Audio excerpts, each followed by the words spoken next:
Господин Милев, гостът на едно от най-престижните състезания в алпийските ски, в Киевгил. Какви са вашите впечатления?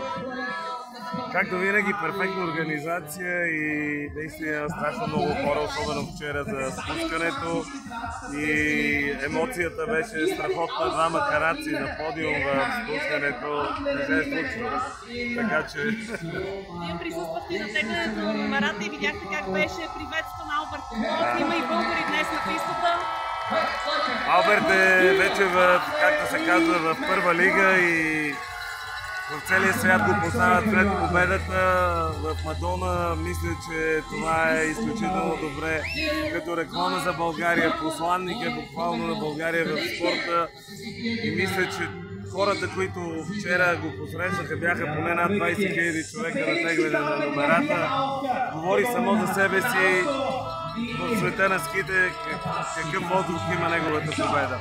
Чувствате ли се вече разкъсал между сноуборда и ските, защото и сноуборда имаме много успешни?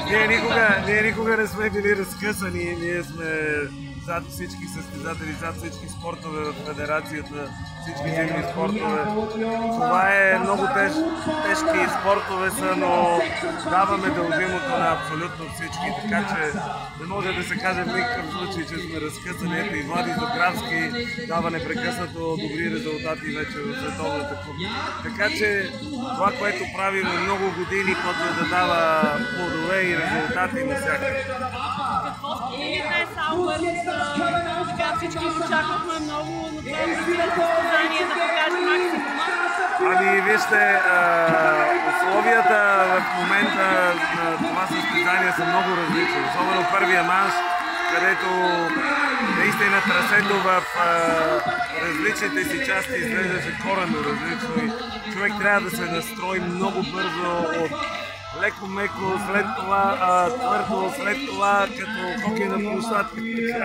Така че и този дъжд, който непрекъснато валеше, който пречи така или иначе на видимостта, то е за всички, но разбира се, няма оправдание. Това, което Алберт показва обаче като каране, особено втория манш, е наистина на топ ниво.